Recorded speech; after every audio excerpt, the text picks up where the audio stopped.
Apa di antara tanda munafik? Suka bohong. Kira-kira politisi kita banyak bohong nggak ya? Suami kita ada bohong nggak? Siapa yang bohong, maka dia kena penyakit kemunafikan. Ayat pertama surat Al-Munafiqun. Idza ja'akal munafiquna qalu nashhadu innaka la rasulullah wallahu ya'lamu innaka la rasuluh wallahu yashhadu innal munafiqina lakadzibun. Allah nyatakan gitu. Orang munafik itu pendusta, bohong, janjinya nggak dipenuhi. Ya, janji nggak dipenuhi, munafik itu. Siapapun dia, kalau dia muslim namanya apa? Munafik. Para politikus, kalau kalian berjanji kepada rakyat, jangan kamu bohong terhadap janji, karena kamu akan terjerat kemunafikan dan kamu dalam bahaya. Bukan main itu, Pak. Berhadapan dengan manusia juga berhadapan dengan Allah Subhanahu wa taala. Makanya tidak mudah jadi pemimpin itu. Alhamdulillah saya baru memimpin partai dakwah 5-6 bulan udah ditangkap saya. Kalau masuk dalam dunia politik, jangan sampai jadi politikus Machiavelli. Ya, politikus Machiavelli itu seperti musang berburu domba. Ya. Dan ini kalau udah musim pemilu begini, orang-orang bejat tampilannya kayak orang soleh. Benar nggak? Orang bejat tampilannya seperti orang soleh.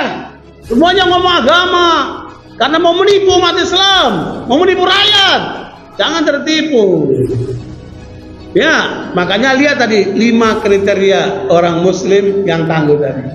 Bagaimana itu amar ma'rufnya? Bagaimana nahi mungkarnya? Bagaimana sholatnya? Bagaimana dengan hartanya dia? Bagaimana dia ketaatan dia kepada Allah dan Rasul? 5 ini ukurannya. Ini jelas kan? Apakah itu RT, lurah, camat, bupati, wali kota, gubernur, sampai calon presidennya dan wakil presidennya? Coba perhatikan 5 itu. Kalau ada kriteria 5 itu, berarti insya Allah dia orang Islamnya tangguh. Kita pilih. Nggak usah pakai slogan-slogan. Kita bisa menyaksikan sendiri kan. Misi negara ini adalah untuk mensejahterakan bangsa. Kira-kira bangsa kita udah sejahtera belum? Jomplang. Ya, terjadi gap antara kaya dan miskin, menganga luar biasa. Ini harus kita tutup pintu ini. Wahai para politikus, wahai para pejabat, wahai orang-orang hebat, jangan kalian hanya memperkaya dirimu, tapi kamu lupa kepada rakyatmu. Sejahterakanlah rakyatmu ini. Subhanallah. Karena itu sekalian, ini misi negara yang kedua. Yang ketiga, melindungi tumpah darah. Kita lindungi Indonesia ini, NKRI ini dari segala upaya perusakan, termasuk narkoba, termasuk kejahatan-kejahatan yang lainnya. Jangan lupa, kalau kita pelajari sebesar apa dominasi asing di Indonesia, coba dipelajari itu. Coba dipelajari sebesar apa dominasi asing di Indonesia ini. Mengerikan, sampai rempang aja warga Indonesia mau digeser itu. Itu apa itu? Karena dominasi asing itu. Freeport itu kekayaan yang luar biasa, tapi di tangan oleh Amerika dari awal. Kenapa tidak kembali kepada rakyat Indonesia itu? Jadi sekalian, dominasi Indonesia ini ngeri. Harus kita kembalikan kekayaan itu kepada warga umat Islam, warga rakyat Indonesia itu. Jelas itu? Karena itu misi negara kita itu. Melindungi tumpah darah. Kemudian yang keempat, berpolitik bebas aktif demi kepentingan nasional dan kedamaian dunia. Tapi Bapak Ibu lihat, semua ini tidak ada akses akhirat. Ada nggak akses akhirat? Ada nggak akses akhirat? Tidak ada. Maka kami membuat partai dakwah untuk apa? Untuk membahagiakan rakyat Indonesia dunia akhirat. Keren nggak itu? Ditangkap, ya sudah. Padahal saya ngajak benar membahagiakan rakyat Indonesia dunia akhirat. Ternyata dicegat juga. Ya udah. Toh rakyat sekarang sudah pinter. Kamu tutup-tutupi nggak bisa. Media di mana-mana. Ya, orang semua bisa menilai.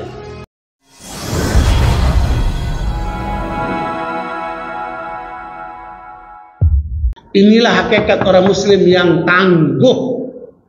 Apa tandanya? Surat At-Taubah ayat 71. Wal mu'minuna wal mu'minatu ba'duhum awliya'u ba'd. Ya'muruna bil ma'ruf. Nih, lawannya orang munafik. Wa yanhauna 'anil munkar wa yuqimuna as-salata wa yutuna az-zakata wa yuti'una Allah wa rasulahu. Ulaika sayarhamuhumullah. Innallaha azizun hakim. Jadi itu lawannya orang munafik tadi itu. Ya Islamnya cemen tadi itu. Ya, tapi inilah orang yang Islamnya tangguh. Tandanya ada 5 juga itu. Surat At-Taubah 71. Baca. Dan orang-orang yang beriman, laki-laki dan perempuan, bagian mereka menjadi penolong bagi sebagian yang lain. Mereka menyuruh berbuat yang ma'ruf dan mencegah dari yang munkar, melaksanakan sholat, menunaikan zakat, dan taat kepada Allah dan Rasul-Nya. Mereka akan diberi rahmat oleh Allah. Sungguh Allah Maha Perkasa, Maha Bijaksana. Allahu Akbar. Jadi 5 tanda ya. Mukmin, laki dan perempuan itu satu jaringan, saling menolong, saling mendoakan, ya, saling memotivasi, saling bergandengan tangan untuk apa? Menyuruh yang ma'ruf. Tegakkan ma'ruf di tengah masyarakat, di tengah keluarga, di tengah bangsa ini. Tegakkan yang ma'ruf. Wa yanhauna 'anil munkar, cegah semua kemungkaran itu. Korupsi lah, pembunuhan lah, kejahatan lah, terorisme lah, tutup semua pintu itu. Kalau bisa Pak, zero kriminal. Ya, meskipun sulit, karena kita bukan makhluk malaikat. Ya, kriminal tetap tidak bisa dinolkan itu. Tapi kita bisa meminimalisasikan. Kemudian ketiga apa? Wa yuqimus shalah, menegakkan salat. Dalam bahasa Arab itu namanya fi'il mudhari. Terus menerus. Wa yuqimus shalah. Wa yutuna zakat, terus menerus menunaikan zakatnya. Kemudian senantiasa taat, Allah wa Rasul, senantiasa taat kepada Allah dan Rasulnya dalam semua keadaan. Mereka inilah orang-orang yang akan dirahmati oleh Allah. Kenapa? Islamnya tangguh. Ya, dia jalankan Islam dengan benar sampai berjumpa dengan Allah SWT. Karena waktunya sudah jam 11:05, kita lanjutkan dengan tanya jawab kalau ada hal-hal yang perlu dipertanyakan. Barakallahu fikum, wassalamu Muhammad, alhamdulillah. Alhamdulillah Rabbil Alamin. Semoga bapak-bapak dan ibu yang hadir hari ini masuk. Semoga kelancaran ibadah kita membuat kita dijauhkan dari Islam yang memble, Ustaz. Amin. Dan menjadikan iman kita semua seperti pohon kurma, kokoh dan tidak berubah. Amin ya Rabbal Alamin. Baik, masuk ke sesi selanjutnya yaitu tanya jawab. Tidak banyak-banyak, mungkin dari 2 ikhwan 2 akhwat yang ingin bertanya dipersilakan. Boleh tunjuk tangan.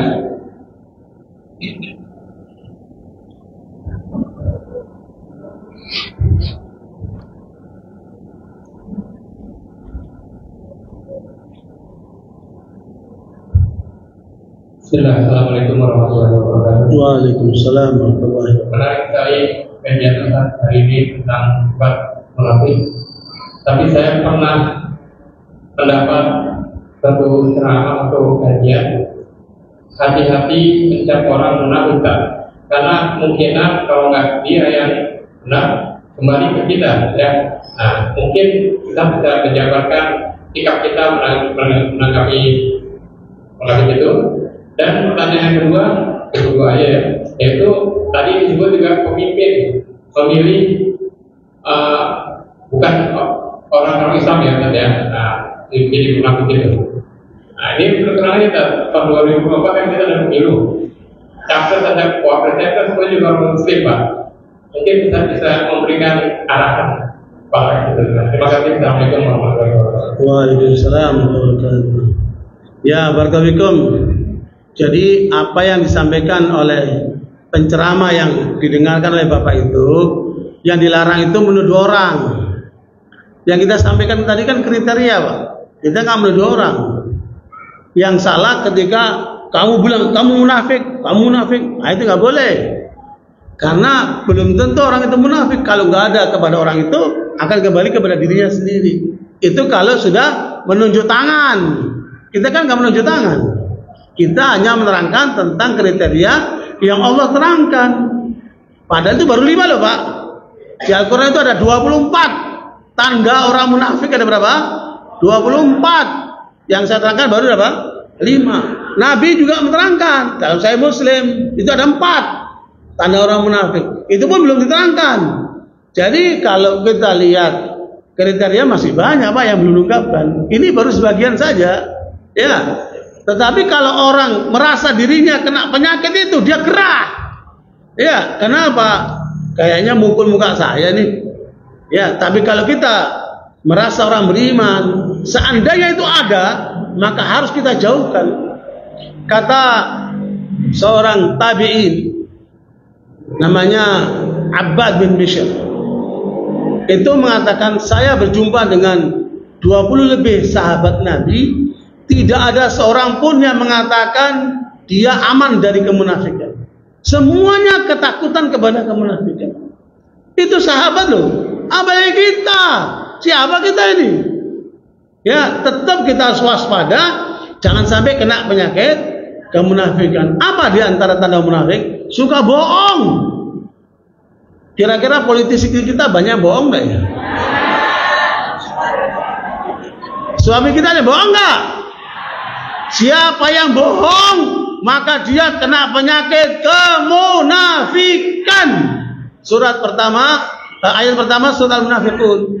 Idza ja'akal munafiquna qalu nashhadu innaka la rasulullah wallahu ya'lamu innaka la rasuluh wallahu yashhadu innal munafiqina lakadzibun. Allah menyatakan gitu. Orang munafik itu pendusta, bohong. Janjinya nggak dipenuhi.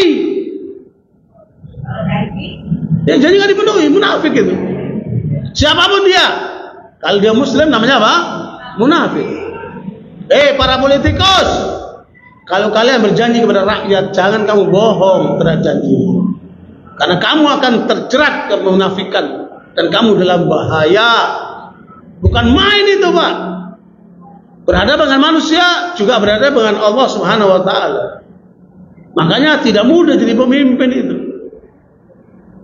Alhamdulillah saya baru memimpin partai dakwah 5-6 bulan, udah ditangkap saya.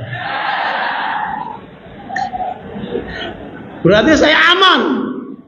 Ya, saya aman. Ditangkap itu jadi aman.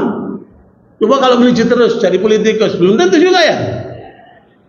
Jadi makanya evaluasi diri, perbaiki diri. Kalau masuk dalam dunia politik, jangan sampai jadi politikus Machiavelli. Ya, politikus Machiavelli itu seperti musang berburu domba. Ya. Dan ini kalau udah musim pemilu begini, orang-orang bejat tampilannya kayak orang soleh. Benar nggak? Orang bejat tampilannya seperti orang soleh. Semuanya ngomong agama. Karena mau menipu umat Islam, mau menipu rakyat. Jangan tertipu. Ya, makanya lihat tadi 5 kriteria orang Muslim yang tangguh tadi. Bagaimana itu amar ma'rufnya? Bagaimana nahi mungkarnya? Bagaimana sholatnya? Bagaimana dengan hartanya dia? Bagaimana dia ketaatan dia kepada Allah dan Rasul? 5 ini ukurannya. Dijelaskan. Apakah itu RT, lurah, camat, bupati, wali kota, gubernur, sampai calon presidennya dan wakil presidennya. Coba perhatikan 5 itu. Kalau ada kriteria 5 itu, berarti insya Allah diarang Islamnya tangguh. Kita pilih. Nggak usah pakai slogan-slogan. Kita bisa menyaksikan sendiri kan. Itu Pak. Jadi yang tidak boleh kita menuduh orang. Tapi kalau kita bicara kriteria, itu Al-Quran menjelaskan begitu. Yang penting diri kita jangan sampai terjerumus ke dalam kriteria itu. Karena para sahabat semuanya ketakutan dengan kemunafikan, sehingga mereka menjaga diri. Umar Khattab menyatakan sama dirinya, jangan kamu jadi munafik wahai Umar, supaya jangan sampai malas sholatnya, ya, jangan sampai kemudian bohong, jangan sampai melakukan perilaku munafik itu. Hindari semua itu. Itu Pak ya. Terus kriterianya udah jelas tadi. Berarti udah terjawab semua Pak ya? Nah, untuk nanti berikutnya ada kajian namanya politik Islam. Ya, bisa bentuknya daurah dari pagi sampai sore. Nanti kita buat di sini kajian politik Islam. Biar pada melek nih politik ini seperti apa sih ini? Ya, karena banyak politik hitam. Ya, di luar sana banyak apa? Politik hitam yang harus kita bongkar itu, supaya bangsa ini ke depan bangsa yang benar. Ya, baldatun thayyibatun wa rabbun ghafur.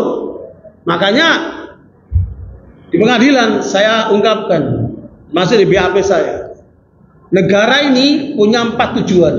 Negara ini dalam preambulnya ada 4 tujuan. Bagus semuanya.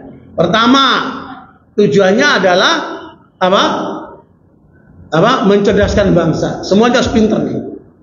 Kalau ada pihak pejabat warga negara Indonesia membodohi bangsa ini, maka dia bertentangan dengan misi negara ini. Jelas kan? Karena sekarang banyak orang yang membodohi rakyat ini kan. Itu berarti dia bertentangan dengan misi negara ini. Cerdaskan bangsa ini. Jangan dibodohi mereka, pinterkan mereka. Itulah misi negara kita. Makanya sekolahnya harus sampai tinggi. Ya, jangan dihalangi. Sekarang sekolahnya untuk orang kaya aja ya. Yang miskin nggak bisa sekolah sekarang, mahal semuanya. Nah, itu tanggung jawab negara untuk membuat jalan buat mereka supaya bisa sekolah semuanya. Gitu ya. Sekarang baru masih SMA saja tanggung jawab negara ini. Harusnya terus nanti sampai perguruan tinggi. Nah, yang kedua, misi negara ini adalah untuk mensejahterakan bangsa. Kira-kira bangsa kita udah sejahtera belum? Jomplang. Ya, terjadi gap antara kaya dan miskin, menganga luar biasa.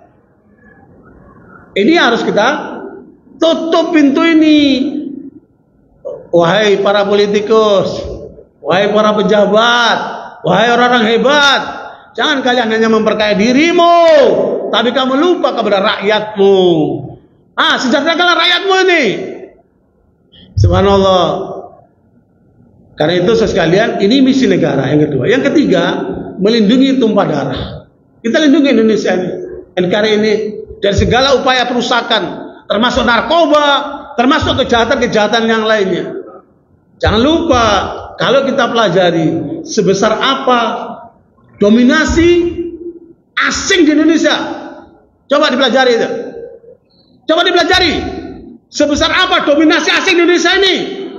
Mengerikan, sampai rempang aja warga Indonesia mau digeser itu. Itu apa itu? Karena dominasi asing itu. Freeport itu kekayaan yang luar biasa, tapi di tangan oleh Amerika dari awal. Kenapa tidak kembali kepada rakyat Indonesia itu? Jadi sekalian, dominasi Indonesia ini ngeri. Harus kita kembalikan kekayaan itu kepada warga umat Islam, warga rakyat Indonesia itu. Jelas itu? Karena itu misi negara kita itu. Melindungi tumpah darah. Kemudian yang keempat, berpolitik bebas aktif demi kepentingan nasional dan kedamaian dunia. Tapi Bapak Ibu lihat, semua ini tidak ada akses akhirat. Ada nggak akses akhirat? Ada nggak akses akhirat? Tidak ada. Maka kami membuat partai dakwah untuk apa? Untuk membahagiakan rakyat Indonesia dunia akhirat. Keren nggak itu? Ditangkap, ya sudah. Padahal saya ngajak benar membahagiakan rakyat Indonesia dunia akhirat. Ternyata dicegat juga. Ya udah. Toh rakyat sekarang sudah pinter. Kamu tutup-tutupi nggak bisa. Media di mana-mana. Ya, orang semua bisa menilai. Ya, kita jalani saja. Yang penting konstitusional. Apa? Konstitusional, jangan melanggar hukum. Ya. Oke, lanjut. Pertanyaan berikutnya. Ya, sekarang kita diberi dulu. Yang mau bertanya?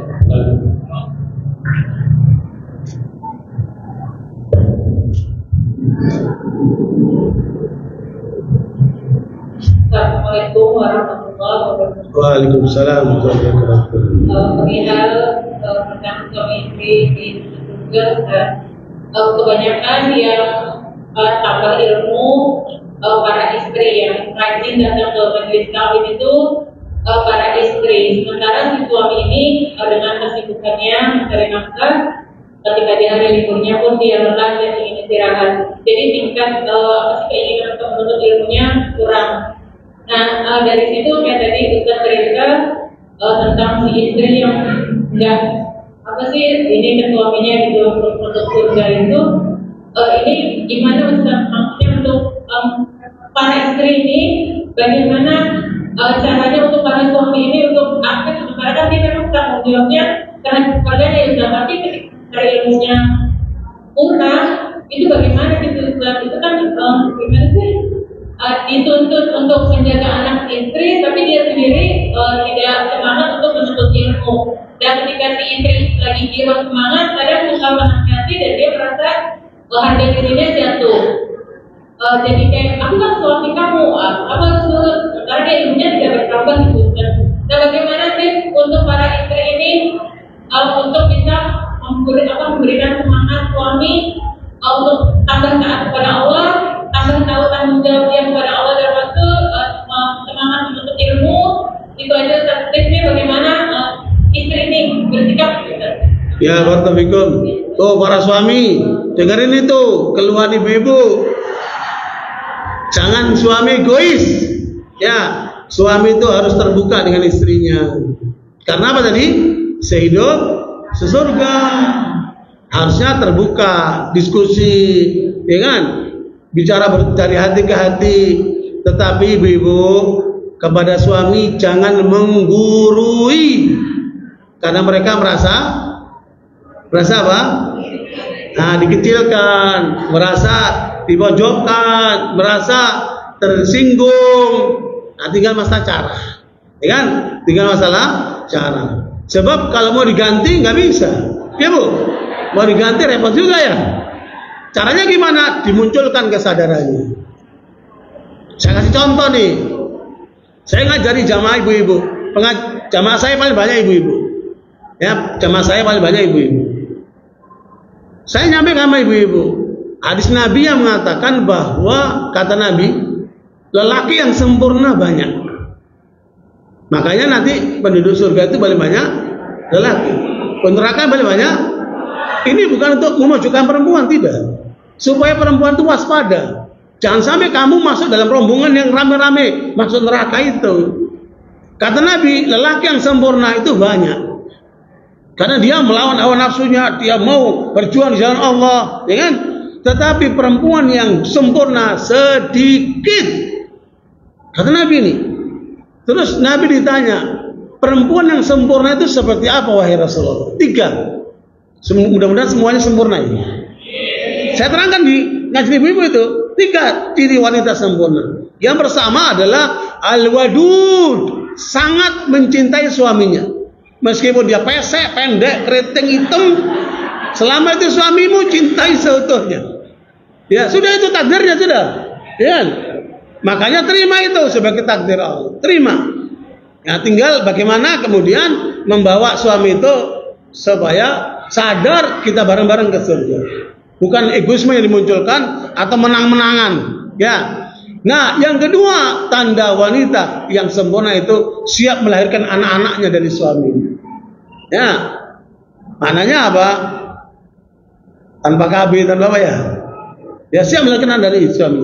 Dan yang ketiga, dan ini yang paling berat. Menurut ibu-ibu nih, paling berat. Padahal sebenarnya paling ringan. Apa itu? Dia sebelum tidur memberikan tangannya kepada suaminya, cium tangan sama suaminya. Aku tidak bisa tidur sebelum engkau meridhoiku. I am ready. Keren gak tuh ibu? Bu, jangan tidur duluan. Sebelum tidur, cium itu tangan suaminya. I am ready. Terserah dia, capek tidurlah. Terserah. Yang penting I am ready, kan gitu. Bu, cium tangan sebelum tidur. Ibu kalau pulang praktek nanti malam, itu suaminya nggak ngaji, itu akan terjadi perubahan itu.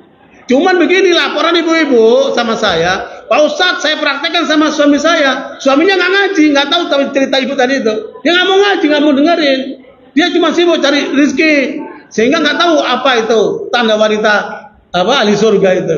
Kemudian suami istri ini sebelum tidur cium tangan di suaminya. Suaminya pegang jidatnya, kok tumben anget? Karena suaminya nggak ngaji. Maka diutarakan sama istrinya, aku tadi ngaji, dapat ilmu baru, harus kita praktekin, gitu. Jadi caranya tidak menggurui tapi persuasif, ya. Harusnya suami itu bangga ketika istrinya ngaji, dia kemudian cari nafkah di sana, tapi ketika malam bertemu, dia bertukar pikiran, informasi apa yang kamu dapatkan dari pengajar itu, sehingga dia dapat ilmu. Begitu pula dia pengalaman berdua ketika sama istrinya, aku dapat pengalaman baru begini. Saling mengisi. Kira-kira keren nggak suami seperti istri seperti itu? Keren. Makanya terjadi komunikasi antara kedua belah pihak. Ya, karena itu barakallahu fikum Bapak sekalian. Memang ini tip Bu ya. Tip. Saya selalu ingatkan sama ibu-ibu, terutama yang baru menikah.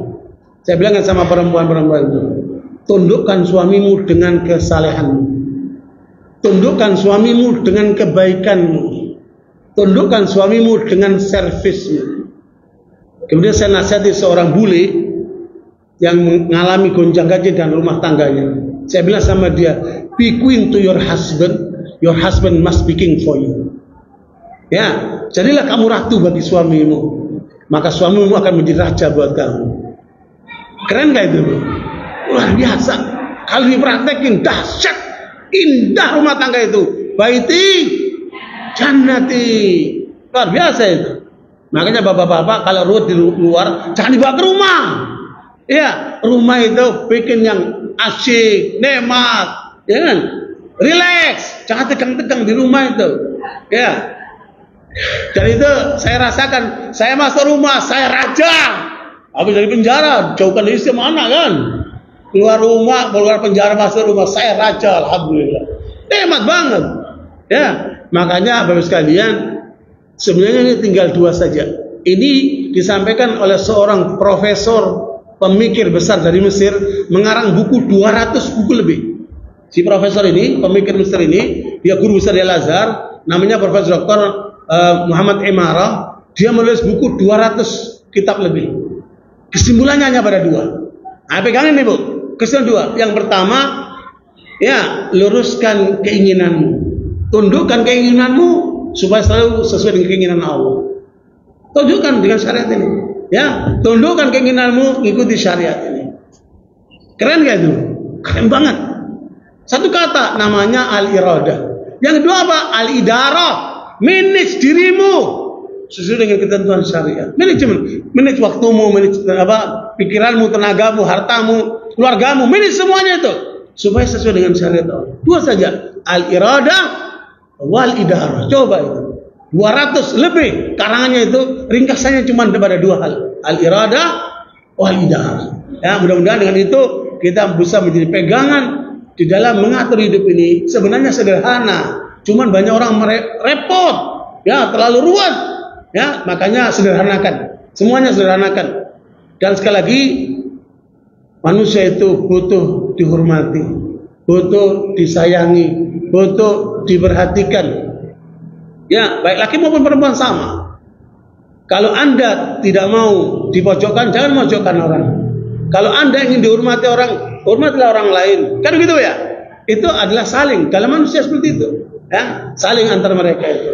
Makanya hormati suamimu, dudukkan dia sebagai posisinya, tapi sentuh pikirannya, kesadarannya. Ya, mudah-mudahan dengan itu sehingga kita duduk bersama dengan dia itu equality, kebersamaan, ya, itu akan menjadi indah sekali. Dan silakan nanti dipraktekkan sendiri. Saya kalau ungkapkan nanti panjang, ya, karena saya merasakan sendiri nikmat itu. Ya, makanya ibu-ibu silakan mempraktekkan sendiri. Yang penting saling menghormati, saling menghargai. Saya cerita dikit ya, ini pelajaran. Dua suami istri datang ke rumah saya malam Ahad. Dua-duanya mengatakan kami sepakat hari Senin ke pengadilan cerai. Nah, kalau udah mau cerai ngapain ke tempat saya? Ya, barangkali ada masukan. Oke, sekarang suaminya ngomong, lakinya perempuannya diam.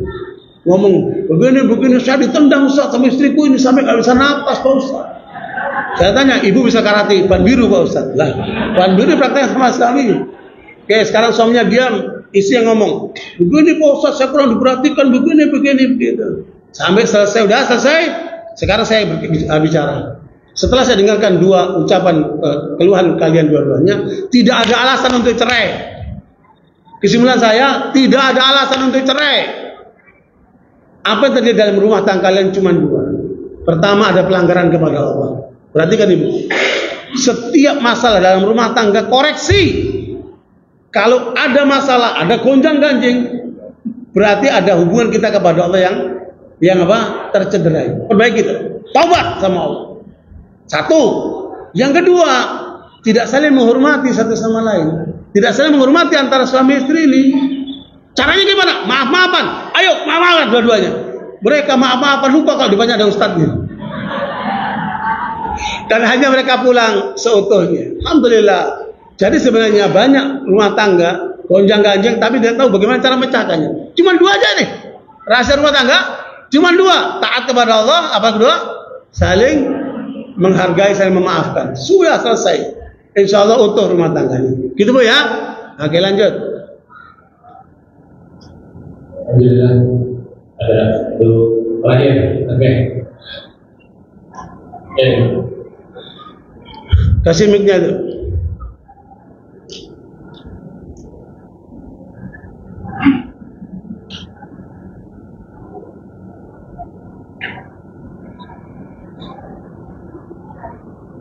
Assalamualaikum warahmatullahi wabarakatuh. Waalaikumsalam.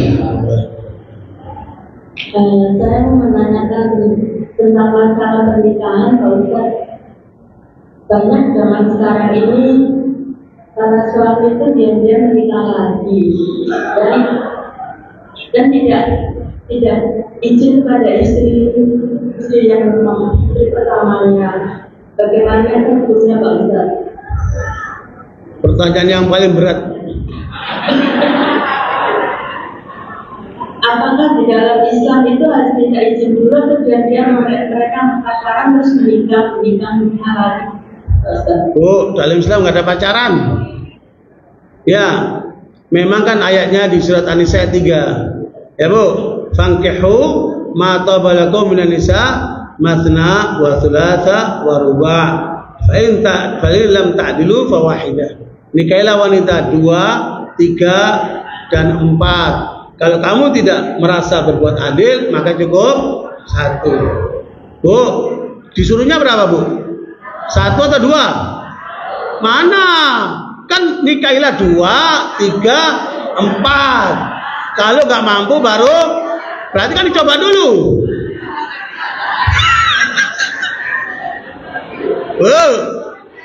Bu, perhatikan ayatnya Bu ya. Coba dibaca terjemahnya. An-Nisa ayat 3 coba.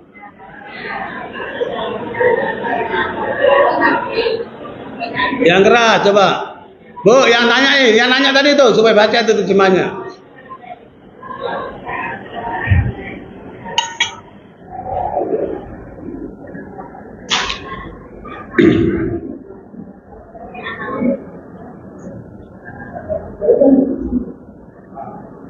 Ayo Bu, yang nanya tadi Bu, kasih mic-nya itu.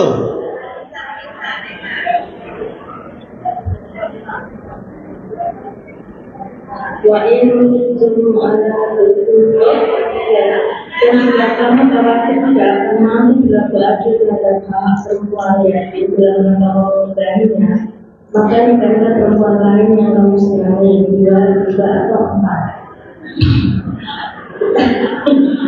Tetapi tidaknya laki-laki tidak akan mampu berlaku adil, maka nikahlah seorang saja atau hamba saya perempuan yang kamu miliki. Yang ketiga itu diberikan agar kami tidak berbuat zalim. Itu perintahnya yang berapa? Hah? Di ayat itu perintahnya berapa? 2, 3, 4. Kan nggak 1 kan? Kalau nggak mampu baru. Nah, tahu diri lah, kalau nggak mampu nggak usah maksain. Nah, ini masalahnya banyak laki-laki yang nggak mampu tapi maksain. Itu yang bermasalah. Kaum lelaki, kalau kamu nggak mampu ya satu aja udah. Tapi kalau mampu ya jangan dihalangin. Iya, kalau mampu satu aja memble, gimana mau dua?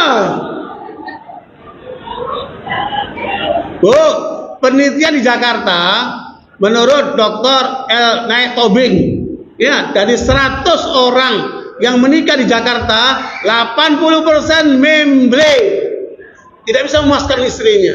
Gimana mau poligami? Satu aja nggak beres. Jelas itu? Rupanya kurang kurma. Satu. Yang kedua, perhatikan resikonya, tanggung jawabnya.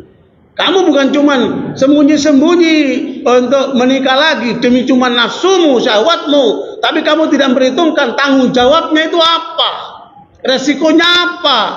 Padahal enaknya cuman sebentar. Itu tanggung jawabnya, pikirkan itu. Makanya Allah katakan kalau kamu nggak mampu cukup satu. Berarti poligami itu hanya untuk mereka yang mampu. Ukurannya mampu apa? Hah? Adil. Adil itu berarti apa? Adil pemberiannya, adil waktunya, adil perlindungannya, adil semuanya. Yang tidak bisa adil cuman hatinya, cintanya nggak bisa adil. Ya, makanya saya bilang sama ibu-ibu, terutama istri yang pertama, kalau seandainya mengalami itu, jangan kecil hati. Tundukkan suamimu dengan kesalehan, dengan apa? Kebaikanmu, dengan servismu, dia akan berubah itu. Ya, urusan dia, tanggung jawab dia. Kalau menurut aturan Indonesia harus ada izin istri, dan itu pun tidak mudah di pengadilan. Teman saya cerita, istrinya ketika ditanya oleh hakim perempuan, apa ibu rela suami ibu nikah lagi? Apa jawaban perempuan ini? Suami saya tidak pantas untuk dipegang sama satu istri, dia harus nikah lagi. Luar biasa ibu itu. Hakimnya bengong. Sama-sama perempuan. Jadi antara perempuan satu sama lain beda-beda, kan gitu. Kenapa? Melihat sikap suaminya. Jangan kemudian udah satu nggak beres, tambah nggak beres lagi, akhirnya berantakan. Itu yang harus dihindari. Jadi misi menikah itu adalah untuk taat kepada Allah, satu. Yang kedua apa? Untuk dakwah. Ya, pertama apa? Untuk menambah taat kepada Allah. Kedua apa? Untuk dakwah. Kalau nggak ada dua ini, sebagus ngitung 1000 kali. Bagus apa?